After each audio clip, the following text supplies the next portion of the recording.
Bonjour à tous, c'est Jean-Luc Haut sur sa chaîne YouTube. Aujourd'hui, nous allons parler de l'Alpha Jet. Cet avion très ancien est utilisé par la patrouille de France et pas que au sein de la France. Et donc, cette petite vidéo pour spéculer sur l'avion qui va succéder aux Alpha Jet de la patrouille de France. La start-up britannique Iris propose d'associer l'industrie aéronautique française au développement d'un appareil déclinable en plusieurs versions à partir d'un fuselage unique. La patrouille de France, la PAF, volera-t-elle un jour avec un avion britannique shocking pour certains, tant que la PAF est prestigieuse et porte haut les couleurs de la France partout dans le monde. L'été dernier, elle s'est illustrée lors de la cérémonie d'ouverture des JO de Paris, puis, comme chaque année, a clôturé le défi militaire du 14 juillet. C'est pourtant le pari audacieux d'Airlis, qui est une plateforme start-up fondée outre-Manche en 2016 par Streetan Crawford, un ancien ingénieur en design d'Airbus.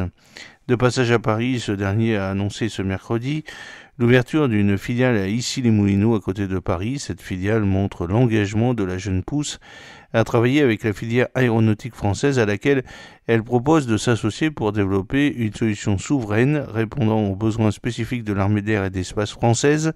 Airlis estime avoir ses chances de convaincre le ministère des Armées et voici plusieurs raisons.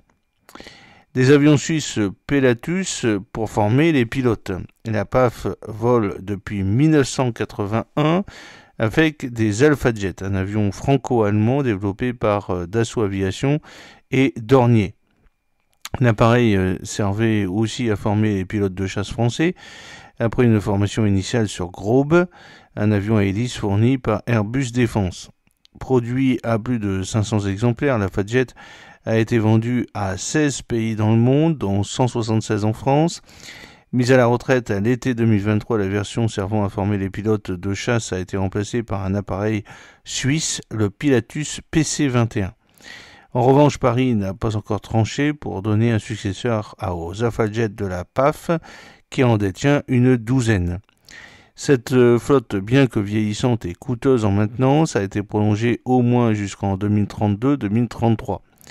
Les enjeux du remplacement de l'Alpha Jet de la PAF sont liés à la continuité de la PAF et de l'opportunité de mutualiser cette flotte pour d'autres missions d'entraînement et de formation avancée des pilotes de chasse, explique-t-on au ministère des Armées. Il s'agit de la mission Red Air. Un ou plusieurs appareils jouent le rôle d'assaillants des Rafales afin d'entraîner les pilotes au combat aérien, mais aussi des missions d'entraînement et de formation à l'appui-feu des troupes au sol et ou de tractage de cibles aériennes, détaille l'hôtel de Brienne. Paris étudie plusieurs options pour les missions Red Air, précédemment assurées par des Alpha Jet, afin de concentrer le potentiel restant des avions à l'usage de la PAF. Le futur avion de patrouille de France devra être le plus français possible et permettre d'illustrer le savoir-faire de l'industrie aéronautique française, insiste le ministère des Armées. Mais à date, le développement et la mise en service d'un futur appareil dédié à la PAF dans les délais avant le retrait de ces Alpha Jet afin de ne pas avoir de trous capacitaires paraissent impossibles, admet le ministère des Armées. En clair, il n'y a pas à ce stade de programme d'avions d'entraînement avancés, puissants et rapides en cours de développement en France. Il y a des pistes de coopération avec Londres ou Madrid. Dans ce contexte, la France étudie des pistes de coopération avec le Royaume-Uni qui doit remplacer ses Hawk T2 d'entraînement ou l'Espagne. D'où la décision d'Airlis d'avancer ses pions auprès de l'armée d'air et d'espace, mais aussi de la Royal Air Force du Royaume-Uni, avec un concept original. La jeune pousse britannique ne propose pas l'achat sur étagère d'un avion déjà développé et équipé par ses soins, mais un fuselage de jet modulaire à architecture ouverte, à partir duquel les industriels français motoristes spécialistes de l'avionique ou encore les aérostructures construiraient et assembleraient en France plusieurs versions d'avions répondant aux besoins de la patrouille de France, mais aussi de l'armée d'air et d'espace. Le modèle Airbus qui serait appliqué aux avions d'entraînement. Nous transposons l'approche modulaire éprouvée chez Airbus qui, à partir d'un même fuselage, celui de l'A320, a développé une famille d'avions de l'A318 le plus petit à l'A321 le plus grand.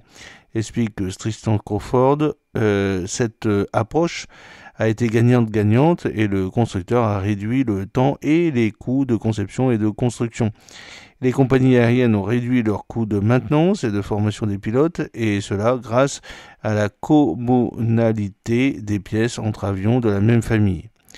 Toutes les versions possibles de notre appareil, avions d'entraînement, de base et avancés, mono et biplace, ou encore drones, avec plusieurs motorisations et équipements possibles, sont développés à partir d'un même fusage et ont 85% de pièces en commun et utilisent le même simulateur de vol, ce qui réduit les coûts de possession de 50% sur tout le cycle de vie, déclare le PDG de la fameuse start-up.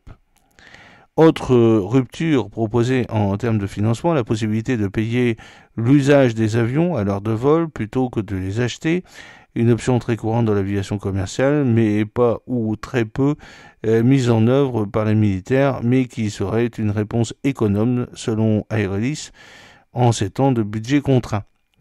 Si son concept d'avion, dont les premiers appareils d'essai a été baptisé Phoenix, est retenu par Paris, la start-up s'engage à développer l'avion en 5 ans et à l'assembler en France. Elle a su regarder déjà plusieurs sites pour localiser une future ligne d'assemblage. Il s'agirait d'un marché mondial de 90 milliards de dollars. La proposition de mutualiser l'acquisition ou la location du futur avion déclinable en plusieurs versions mise sur la table pour la France et le Royaume-Uni s'inscrit dans une démarche beaucoup plus large. Aerolis prévoit de proposer son concept pour répondre aux besoins de formation et d'entraînement des pilotes des pays de l'OTAN. Notre appareil n'est ni français ni britannique, il renforcerait la coopération entre la France et le Royaume-Uni et pourrait intégrer les accords de Lancaster House signés en 2010 avec 2 programmes de missiles et de guerre de mines communs.